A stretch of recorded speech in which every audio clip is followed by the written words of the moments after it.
Bom, depois de fazer todo o processo de estruturação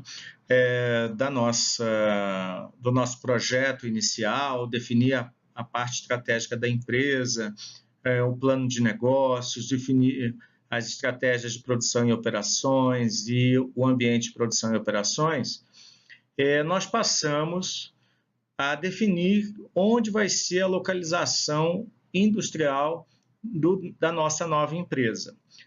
Nós vamos começar com o primeiro método, depois eu vou explicar outros. O primeiro método é o método do centro de gravidade. O método do centro de gravidade, ele vai trabalhar com as fontes de insumos, de matéria-prima ou de produtos, né? No caso de eu ser um centro de distribuição, dos clientes da empresa. Então, a gente vai considerar o modelo do ponto geográfico correspondente ao centro de gravidade, né, para minimizar os custos logísticos de transporte. Quais são os passos para que façamos esse método do centro de gravidade? O primeiro passo é localizar geograficamente as fontes de insumos e os clientes. Na sequência, fazer o levantamento do volume de bens movimentados ou uma previsão disso. Depois, atribuir coordenadas cartesianas. Essas coordenadas podem ser feitas arbitrariamente pelo projetista ou colher coordenadas cartesianas em algum software como Google Maps e calcular o centro de gravidade da localização. Então, vamos executar esse método. Imagine uma região qualquer arbitrária. Aqui eu não limitei nenhum mapa conhecido. Mas nessa região, eu vou localizar onde é que estão as fontes de insumos e os meus clientes. Então, imagine que as bolinhas em azul são fontes de insumos e as verdes são os meus clientes. Na sequência, eu vou verificar a quantidade de bens movimentados. E aí eu coloquei uma quantidade em toneladas para a gente usar como exemplo. Na sequência, eu construo um sistema de coordenadas no eixo vertical e horizontal e arbitro uma escala. E defino as coordenadas de cada ponto. Então, esse ponto inicial, ele vai ter uma coordenada x igual a 2 e uma coordenada y igual a 6. Por isso, ponto 2, 6.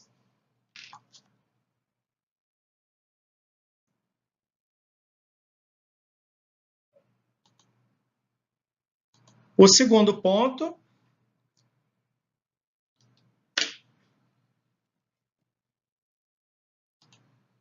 vai ter coordenadas 7 e 7.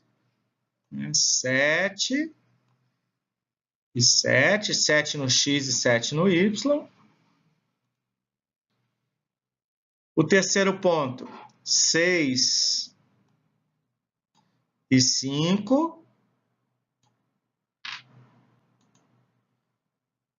O outro ponto, 4 e 2.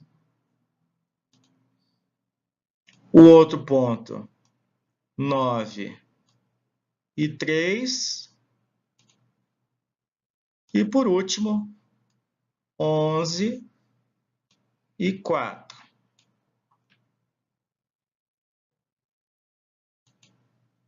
Feito isso, eu vou calcular o meu modelo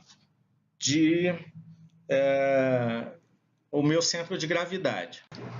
Então, vamos ao cálculo das coordenadas do centro de gravidade. Então, o centro de gravidade terá coordenadas x e y. Como é que eu calculo isso? Para a coordenada x, eu vou multiplicar cada coordenada x de cada ponto de insumo ou de clientes, multiplicado pelo valor movimentado. Então, o primeiro ponto tem coordenada x igual a 2 e movimenta 100 toneladas. O segundo ponto tem coordenada x igual a 7 e movimenta 500 toneladas. O terceiro, coordenada 6 e movimenta 100 toneladas. Coordenada 4 e movimenta 300 toneladas. Coordenada 9 movimenta 1.000 toneladas. E coordenada 11 e movimenta 200 toneladas. Todos esses valores eu vou dividir pela soma de todos os valores de movimentação. E aí eu vou calcular a coordenada x igual a 7,56. Depois vocês confiram os dados. A mesma coisa faremos com a coordenada y. Agora, substituindo cada coordenada pelo fator da coordenada y. Então, no caso da coordenada y do centro de gravidade, vai ser a coordenada y do primeiro ponto vezes 100, coordenada y do segundo ponto, 7 vezes 500. Vejam que os valores movimentados se mantêm os mesmos. 100, 500, 500. O que vai mudar são as coordenadas. Nessa segunda não mudou, porque tanto a coordenada x quanto a coordenada y eram iguais a 7. Aqui no terceiro, a coordenada x igual a 6, y igual a 5, e assim por diante. E eu também vou dividir pelo total de material movimentado. Eu vou ter uma coordenada y igual a 4,09. Então, tendo as duas coordenadas, eu vou plotar no mapa onde que vai ficar o meu centro de gravidade. Coordenada x igual a 7,56 ou 7,6 e a coordenada y 4,09 ou 4,1. Está aqui o nosso centro de gravidade. Percebam que é coerente essa proximidade, por exemplo, com um valor maior, que é de 1.000 toneladas. Esse valor maior, né, é que vai atrair o ponto de gravidade para perto dele, né? E assim diminuir o custo logístico, porque transitar 1.000 toneladas desse ponto até esse, ou vice-versa, vai sair mais barato do que se esse ponto tivesse mais afastado. Então, assim, nós temos aqui o centro de gravidade desse mapa de acordo com essas coordenadas e essas quantidades movimentadas. Então, temos aí as vantagens e desvantagens desse modelo. Uma das vantagens é que eu posso considerar custos de transporte da localização, incluir um fator a mais aí no cálculo da minha média ponderada.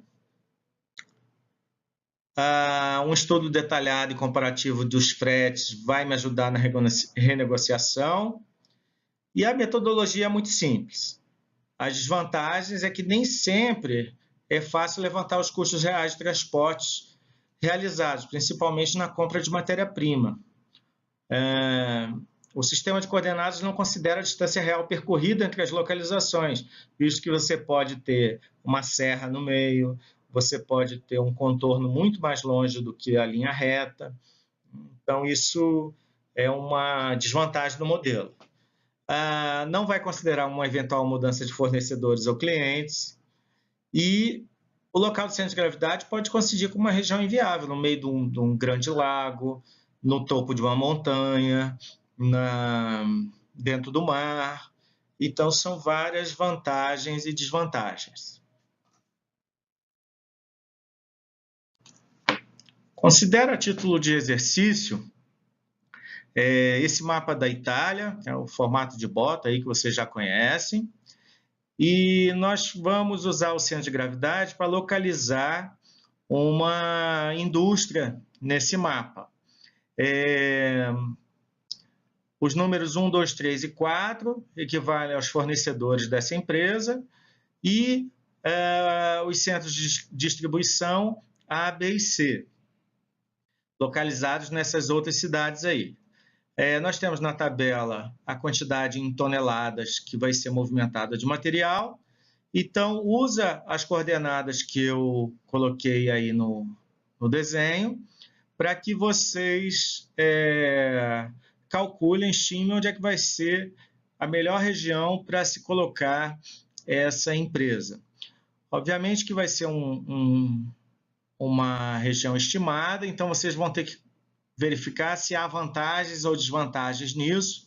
Peço que, conforme a região que você calculou, você procure saber a situação dessa região na Itália, se isso vai ser favorável ou não para a instalação dessa fábrica. Trata-se de uma fábrica de móveis. Então, você vai verificar quais são as vantagens e desvantagens de fazer isso, tá bom? E coloque a tua resposta nos comentários. Se o primeiro que colocar, os outros podem comentar em cima, dizendo se concordam ou não concordam. Vamos fazer só uma conversa, um fórum de discussão sobre esses resultados, tá bom? Vocês têm até segunda-feira, horário da aula, para terminar essa atividade.